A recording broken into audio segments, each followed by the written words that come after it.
Selamat sore saudara, Kaltara Bicara kembali menjumpai Anda. Saat ini kami sedang berada di Kesultanan Bulungan. Sebagaimana kita ketahui bahwa Kesultanan Bulungan pernah menguasai wilayah pesisir Bulungan. Bagaimana Kesultanan Bulungan ini tetap eksis sejak dulu, kini, dan sekarang? Saya sudah bersama dengan Ketua Dewan Kesultanan Bulungan yang sekaligus menjadi pemangku Kesultanan Bulungan, Dato Abdul Hamid.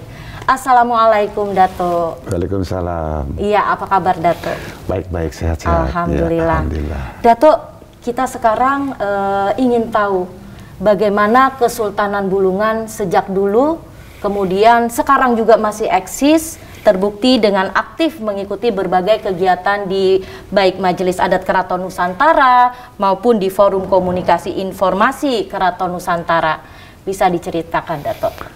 Pertama-tama saya mengucapkan terima kasih kepada tim TPRI Kalimantan Utara.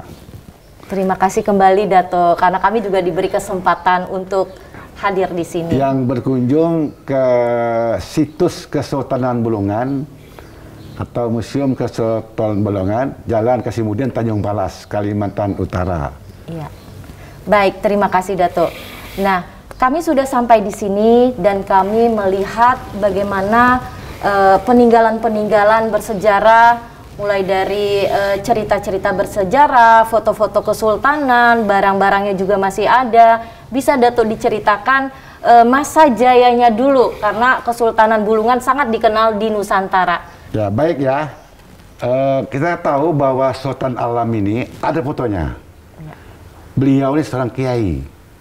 Jadi kakek saya sebetulnya. 1, 2, 4 tingkat ke atas atau apa namanya? Kakek ya. Kakek buyut lagi ya. Ya. Iya. Jadi beliau ini seorang kiai ya. Memang namanya kiai-kiai itu dengan apa orang-orang Eropa ini kan kurang lah ya begitu ya.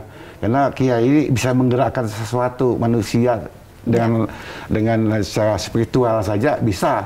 Iya. Belanda atau bisa tidak apa-apa gitu.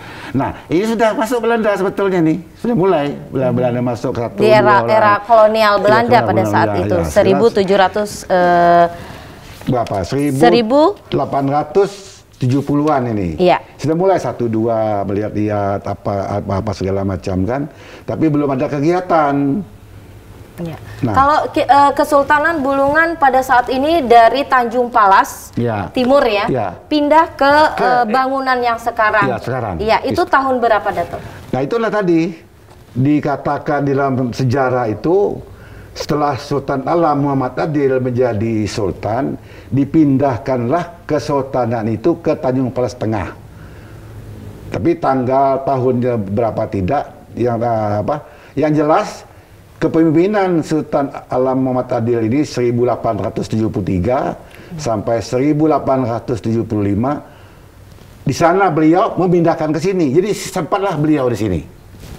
Oh iya. Sempat beliau sini ya. Nah, setelah beliau meninggal tahun 75 diganti oleh Sultan Kaharudin. Nah, habis itu Sultan Ajimuddin. Ya. Nah, ada ceritanya yang sedikit mau saya jelaskan sedikit.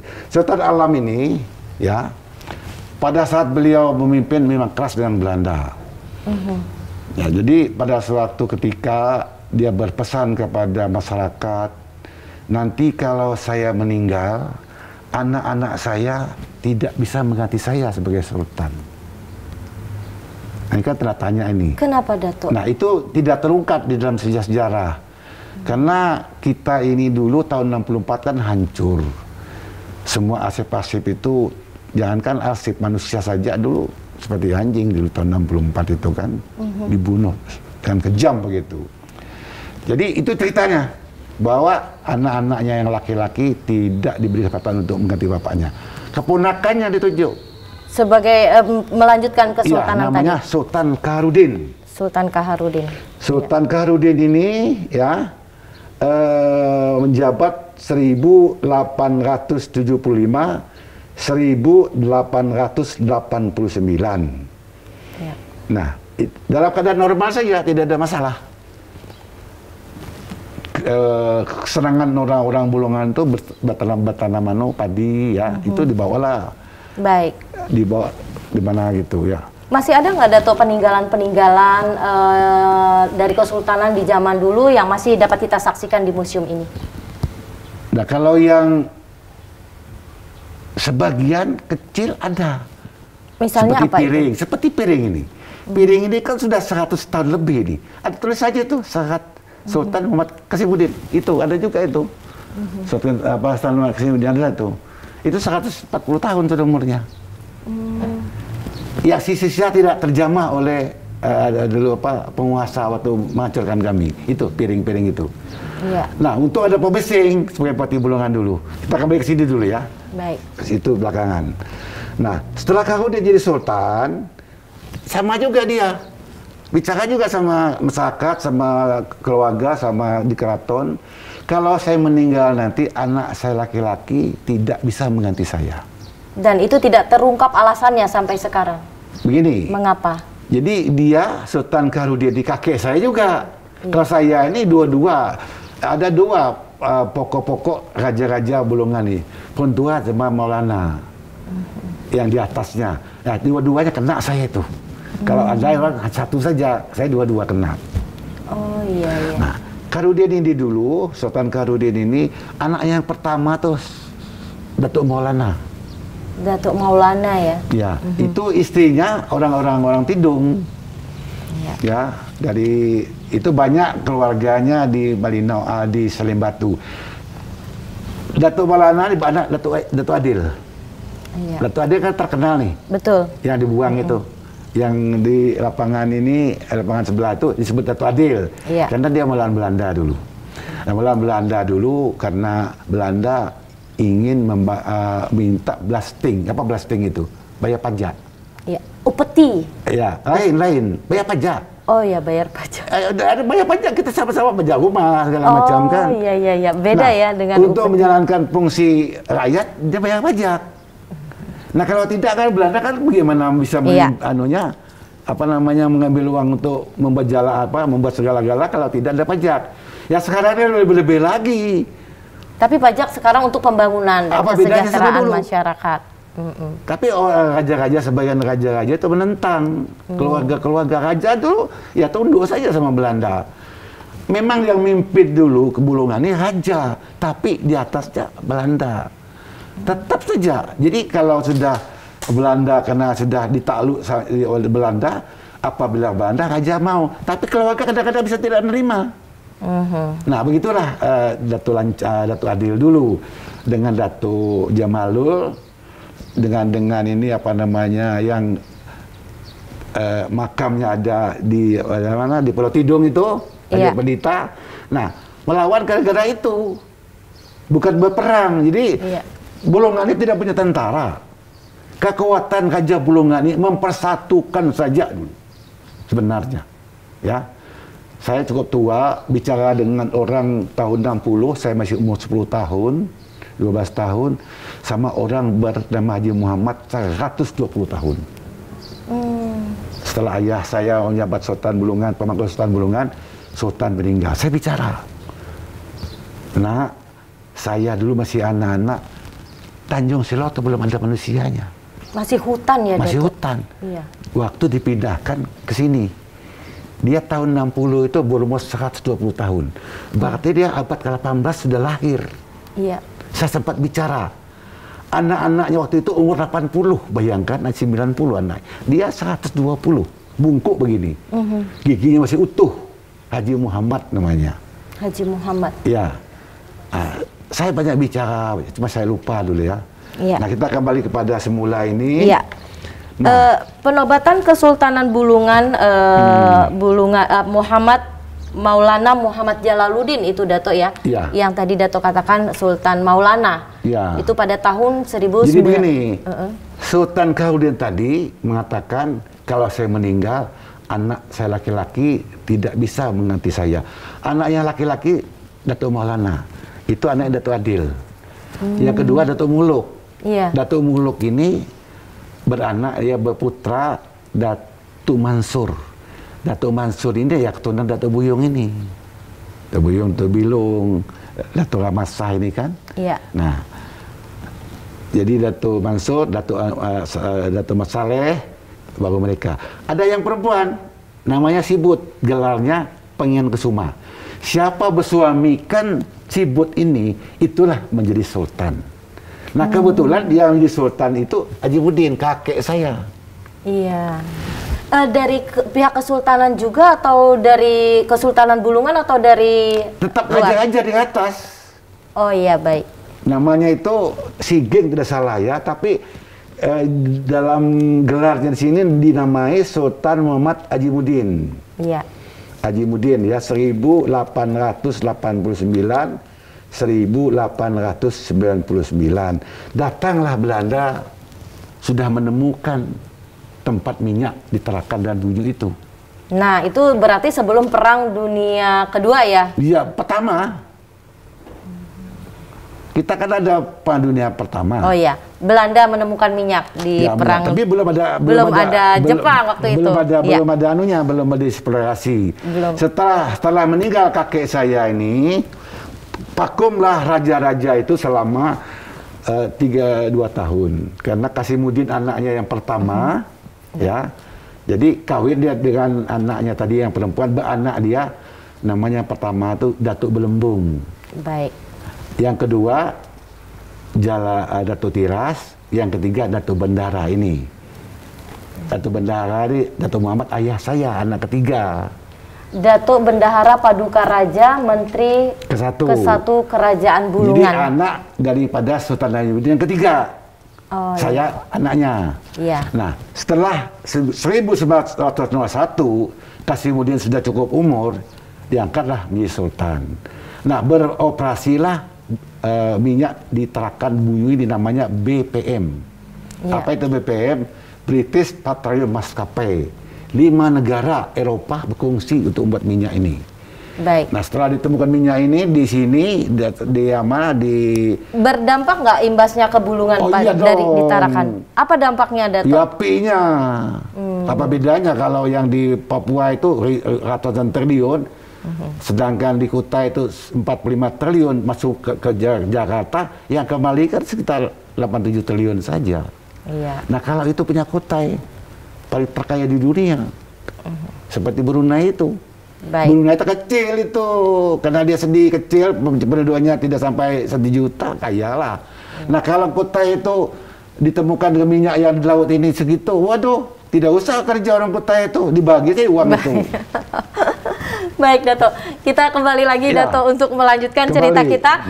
Namun setelah jeda yang berikut ini. Ya. Saudara, tetaplah bersama kami dalam Kaltara Bicara. Ya.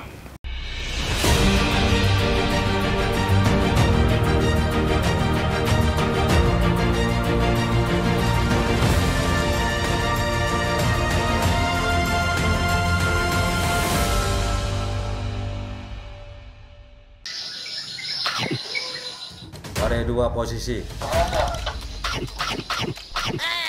Siap, Ode 1. Ode 2 di posisi. Ganti. Siapkan barangnya. Temui saya di lokasi yang kita sepakati ya. Cepat. Siap, Ode 1. Segera disiapkan.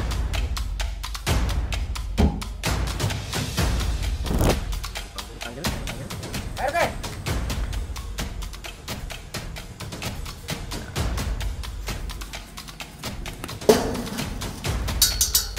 Barangnya di pagar.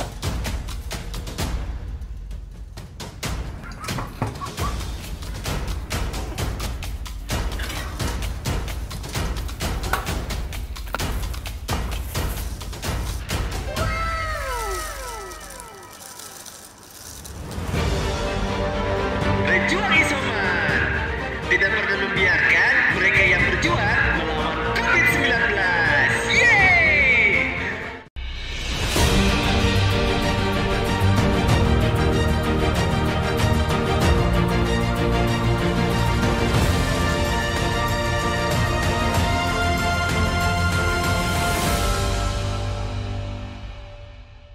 Ya, terima kasih saudara, Anda masih bersama kami dalam Kaltara Bicara. Kita lanjutkan lagi bersama Dato' Abdul Hamid bagaimana kelanjutan dari pada masa itu Kesultanan Bulungan sudah eksis ketika Tarakan ditemukan oleh Belanda dengan kekayaan minyaknya yang luar biasa, dan apa dampak yang dirasakan Bulungan sendiri?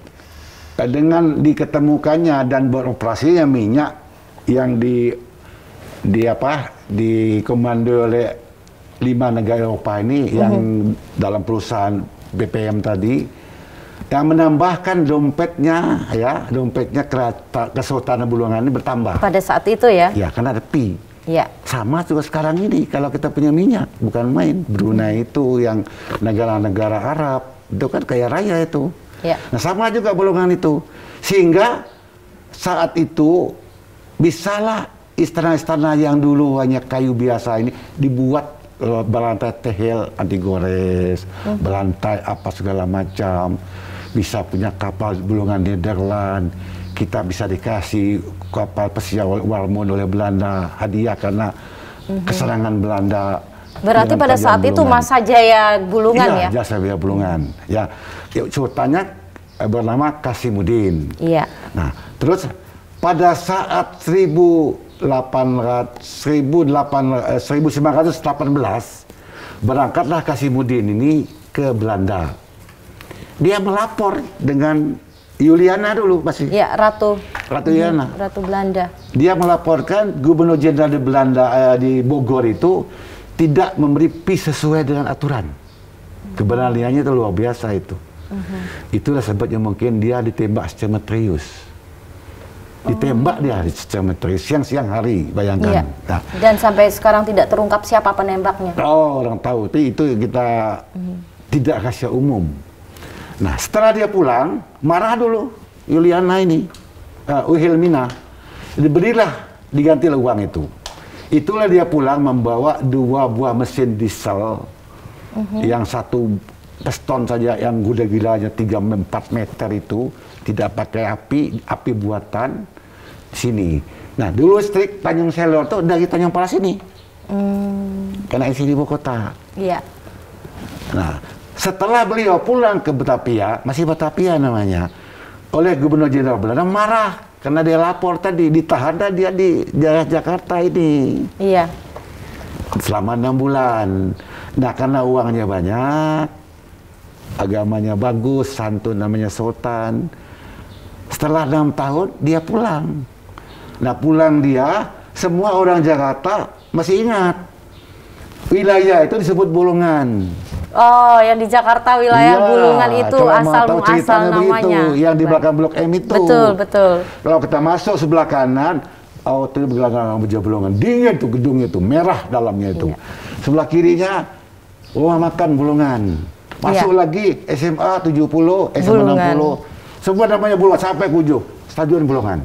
Oh iya, berarti itu sejarahnya nama Bulungan. Tidak mungkin orang lain punya. Nah, setelah dia pulang, cuma bangsa-bangsa Bulungan zaman dulu tidak pernah bercerita sama kita ini. Wah, dulu begini-begini. Betul lah orang Bulungan. Ya tidak. Jadi kita saja harus menggali informasi itu ya, Datuk. Nah, setelah sampai ke sini, pada satu saat kerajaan ini kesenangannya itu memang berburu payau. Jadi dulu paling berburu ikan, buru payau. Nah, kalau buru payau itu racunlah raja-raja ini. Pakai senjata kaliber 12, 24, senapan ya? 32. Bapak saya senjatanya ke tentara tidak panjang, senjata semua ini kamar itu. Kadang-kadang bapak keluar saya habis. Kalau bapak saya masuk, karena bapak saya kamarnya steril itu tidak boleh masuk kita anak-anaknya. Datuk, apa yang Datuk ingat dari Bapak Datuk pada masa itu, pesannya untuk anak-anaknya? Nah, begini, belum selesai nih tadi. Ya. Pada saat menjaring payau siang-siang, sudah dipasang jerat itu. Jadi orang-orang Bulungan ahli. Siang lihat, payaunya di sini. Pasti ada payaunya. 91% sini payaunya. Dipasanglah jerat 1, 2, 3, 4. Tiap kuping ini ada penjaganya.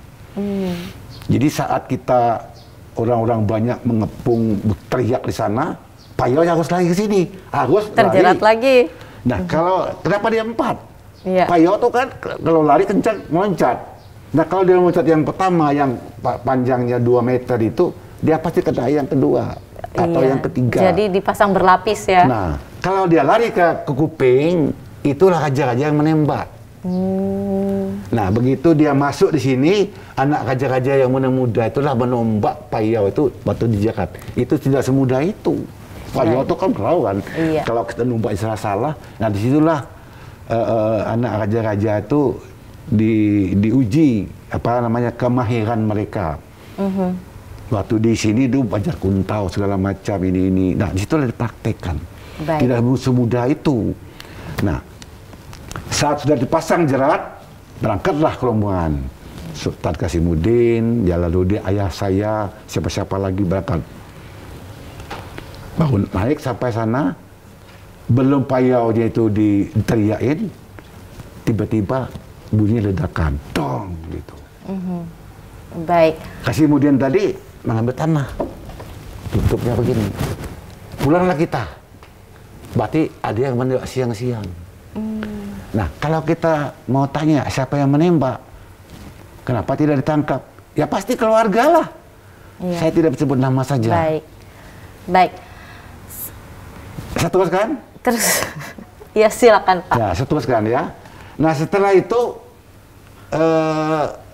dia belum diganti sama anaknya, karena anaknya Ahmad Sulaiman sekolah di Belanda sama di Padang.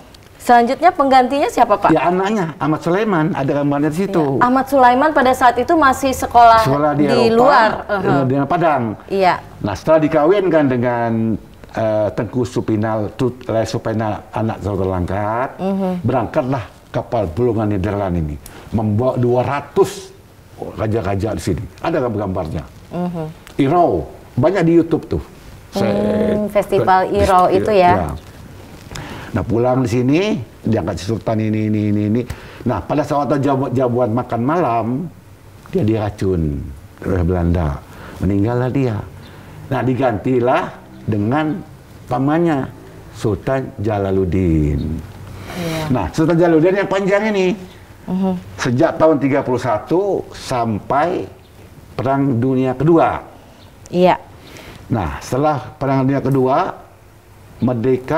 merdeka Jawa dengan Sumatera 45. Iya. Ya, karena Jepang sudah berturut-turut. Kalimantan, Sulawesi, Bali ke timur belum. Dan akhirnya merdeka pada tahun 49. 4 tahun kemudian. Ya, setelah itu raja-raja kumpul. Termasuk Raja Bulungan. Bukan Raja Bulungan. Ayah saya berangkat ke sana. Ya, ayah saya berangkat ke sana. Apa namanya? Sebagai yang mewakili baik Bulungan, Sambalyong dan Gunung Tabur, ingin bergabung dengan Republik. Gagal di Malino itu, di sana ada namanya Malino, tapi di atas Jung Pandang. Daerah wisata dingin. Saya pernah ke sana. Saya pernah sekolah di sana dulu, tahun 74. Gagal di situ, diulangi di Denpasar. Gagal di Denpasar, raja-raja itu dari Bali langsung bertemu dengan Sultan Syahrir di Jogja. Batavia saat itu 49 itu tahun 47 itu dikuasai Inggris kedua. Iya. Larilah, pindahlah Republik ini ke Jogja. Jadi disitulah Syahrir temu raja-raja. Kami dari raja-raja dari Kalimantan, Sulawesi, Bali ke timur ingin bergabung. Diterima oleh Perdana Menteri Syahrir. Nah merdeka lah Bulungan ini, 49 semuanya ke timur. Baru Papua itu 63. Apa harapan Dato terhadap pemerintah demi kelestarian ataupun kelangsungan keraton? Ya seharusnya ya kami ini ya tidak minta, ya sesuai karena aturan, karena Kep 39 itu pedoman dari dalam negeri, supaya kita ini sebagai raja, sebagai kepala adat, ya kalau sini raja adat, kalau di Sulawesi ada kedatuan, macam-macam ada sebutan masing-masing ya. Iya. Ya dibantulah seperti Saukani tadi. Nah Saukani ini malah Kutai Kertanegara ini Mbak mau tahu kalau Tenggarong itu sudah dialih fungsinya dulu, bukan Raja Tenggarong lagi yang memiliki istana itu. Tahun 70 saya tahu ya. Nah Setelah Saukani jadi bupati, dibangunlah kadaton yang menghadap ke belakang itu. Dekat masjid itu ya? Iya. Itu dulu sudah dialihkan wilayah itu. Jadi kalau Irau tetap di istana, hanya di depan, ruang belakang, tempat makan, satu kamar untuk istirahat raja, para panglima situ. Ya makanya dikunci sudah. Tapi semuanya Saukani, istrinya kan Dayang nih. Nah, dibangunlah istana baru, namanya Kadaton yang ada, dikasih uang 6 miliar per tahun. Iya, baik. Nah, seperti saya ini susah seperti ini. Hanya Pak Besing Timur memperhatikan membangun museum ini.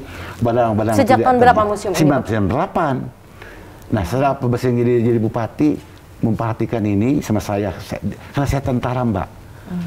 Pak Besing tentara sama-sama.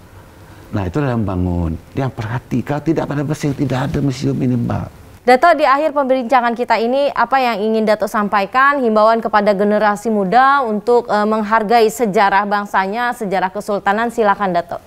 Ya, saya ini kan ya dulu masih muda, setelah pensiun, sekarang udah umur 70 tahun. Saya mengimbau kepada semua pihak, pertama-tama ya Pemda ya, tingkat 1, tingkat 2, masyarakat mana, kepala adat mana, masyarakat yang ada, baik orang masyarakat Bulungan maupun pendatang ya, yang setia sudah datang kemari, yang tidak pernah membuat keributan. Saya mengimbau ya, bersama-samalah kita, karena Bulungan ini ada punya moto. Nah, moto ini dulu Pak Besing sering mengutarakan moto ini. Orang luar bisa mengatakan, bangsa kita orang Bulungan sendiri tidak pernah lagi membicara moto itu. Moto itu adalah Kadandiuk dan diuk kadanding, marudung pebatun de benuanta. Singkat artinya, marilah kita bersama-sama bergotong royong membangun Benuanta dengan tidak pamrih. Itu tidak pernah lagi terucapkan setelah Pak Besing itu. Nah, saya sendiri tinggal sama Reda. Saya PP ke sini paling tidak 6-7 juta. Besok saya pulang 2 sama cucu saya. Tiket aja 3 juta. Soal kecil lagi sekarang ini. Ya. Dulu layaknya yang dulu ke Balikpapan, sekarang kok transitnya di ujung pandang, baru ke Balikpapan. Jauh ya. Nah, saya ini sudah korban segala-galanya demi untuk perintah tadi itu. Baik. Ya, untuk mengembangkan budaya segala macam. Saya terima kasih sudah bagi mereka yang sudah partisipasi segala macamnya. Ya, mudah-mudahan ke depan lebih baik. Karena ini kita punya gubernur baru ya, Pak Taliwan juga sudah memberikan janji-janji di sini kalau beliau menang akan memperbaiki istana ini. Nah, dan bupati sekarang kan orang Bulungan. Mudah Allah memberikan semua berkah-berkahnya, terbuka hati beliau ini. Ini juga ada rahmatnya nih. Tim TVRI Kalimantan Utara. Semoga jaya ya. Amin, amin. Mungkin pada saat ini adalah masa pandemi, Dato. Kita sama-sama berdoa semoga pandemi bisa berlalu, perekonomian Indonesia dan juga perekonomian Kaltara dapat kembali normal, sehingga perhatian pemerintah juga akan ke Keraton Bulungan ini lebih banyak lagi. Baik, terima kasih Dato atas dialognya pada hari ini. Sehat-sehat selalu, dan pemirsa, akhir kata saya Yuli Purnama mengucapkan terima kasih atas perhatian dan kebersamaan Anda. Kaltara Bicara akan kembali menjumpai Anda pada episode lainnya. Selamat sore, sampai jumpa.